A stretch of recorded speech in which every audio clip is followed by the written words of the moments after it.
Tollywood comedian 30 years industry డైలాగ్తో popular అయిన పృథ్వీరాజ్ ఇవాళ అనారోగ్యంతో హైదరాబాద్లోని ఓ ప్రైవేట్ ఆసుపత్రిలో చేరారు.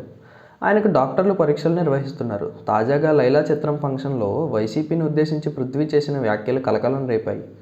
అప్పటి నుంచి వీటిపై వైసీపీ సోషల్ మీడియా టార్చర్ ఎక్కువ కావడంతో పృథ్వీరాజ్ అనారోగ్యం పాలైనట్లు తెలుస్తోంది.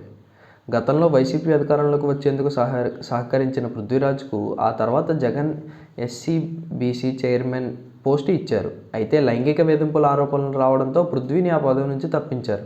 ఆ తర్వాత పట్టించుకోవడమే మానేశారు. దీంతో వైసీపీకి గుడ్ బై చెప్పేసిన ఆయన గత ఎన్నికలకు ముందు జనసేన పార్టీలో చేరారు. కూటమి తరపున ఎన్నికల్లో ప్రచారం కూడా చేశారు. కూటమి ప్రభుత్వం అధికారంలోకి వచ్చాక పృథ్వీకి ఎలాంటి పదవులు రాలేదు. అయితే తాజాగా హైదరాబాద్లో జరిగిన లైలా చిత్ర ఫంక్షన్కు హాజరైన పృథ్వీ వైసీపీని ఉద్దేశించి పరోక్షంగా వ్యాఖ్యలు చేశారు. గతంలో 150 మేకలు ఉండేవని, తర్వాత చూస్తే 11 అయిపోయాయి అంటూ సెటైర్లు వేశారు. ఇవి కాస్త వైరల్ కావడంతో వైసీపీ సోషల్ మీడియా పృథ్వీరాజ్పై విరుచుకుపడింది. సోషల్ మీడియాలో పృథ్వీని టార్గెట్ చేస్తూ వందల సంఖ్యలో పోస్టులు దర్శనమిచ్చాయి. ఇదే క్రమంలో పృథ్వీరాజ్కు ఆయన కుటుంబ సభ్యులకు కూడా కాల్స్ చేసి వేధిస్తున్నట్లు తెలుస్తోంది. ఈ నేపథ్యంలో పృథ్వీ అనారోగ్యంతో ఆసుపత్రి పాలైనట్లు తెలుస్తోంది. ప్రస్తుతం ఆయన ఆరోగ్యం నిలకడగానే ఉన్నట్లు చెప్తున్నారు. మరోవైపు ఏపీలో గతంలో వైసీపీ ప్రభుత్వం అధికారంలో ఉన్నా ఇప్పుడు కూటమి ప్రభుత్వం అధికారంలోకి వచ్చాక కూడా గుంటూరు జిల్లా తాడేపల్లిలోని వైఎస్ జగన్ నివాసం మాత్రం ఏదో విధంగా వార్తల్లో ఉంటుంది. గతంలో వైఎస్ జగన్ సీఎంగా ఉండగా ప్రజాప్రతినిధులు, పార్టీ నేతలు తాడేపల్లి నివాసం వార్తల్లో నిలిచేది. ఇప్పుడు కూటమి ప్రభుత్వం వచ్చాక అధికార టీడీపీ, జనసేన నేతలు పలుమార్లు అక్కడికి వెళ్లి హంగామా చేస్తున్నారు. ఈ నేపథ్యంలో తాజాగా అక్కడ జరిగిన అగ్ని ప్రమాదం కలకలం రేపింది.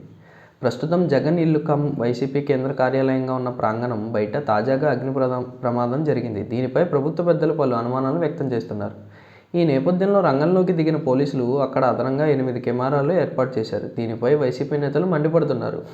అదే సమయంలో తాడేపల్లి పోలీసులకు వైసీపీ నేతలు ఆ రోజు ఏం జరిగిందో ఫిర్యాదు చేశారు.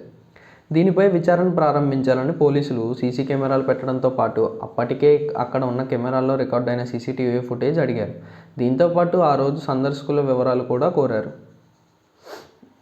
తాడేపల్లిలో జగన్ ఇంటి వద్ద 8 సీసీ కెమెరాలను పోలీసులు ఏర్పాటు చేశారు. అయితే అప్పటికే అక్కడ కెమెరాలు ఉండగా కొత్తగా వీటిని ఎందుకు ఏర్పాటు చేశారన్న చర్చ జరిగింది. కానీ ఇప్పటికే ఉన్న సీసీ కెమెరాలు పనిచేయడం లేదని వైసీపీ నేతలు తాజాగా పోలీసులకు తెలిపారు. వాటిలో ఫుటేజ్ రికార్డు లేదని వెల్లడించారు. ఈ నేపథ్యంలో వారి వద్ద ఉన్న సందర్శకుల వివరాలు, ఇతర వివరాలతో ఇవాళ ఉదయం తాడేపల్లి పోలీస్ స్టేషన్కు రావాలని నోటీసులు పంపారు. దీంతో ప్రభుత్వం ఈ అగ్ని ప్రమాదాన్ని కుట్ర కోణంలో చూస్తున్నట్లు అర్థమవుతోంది.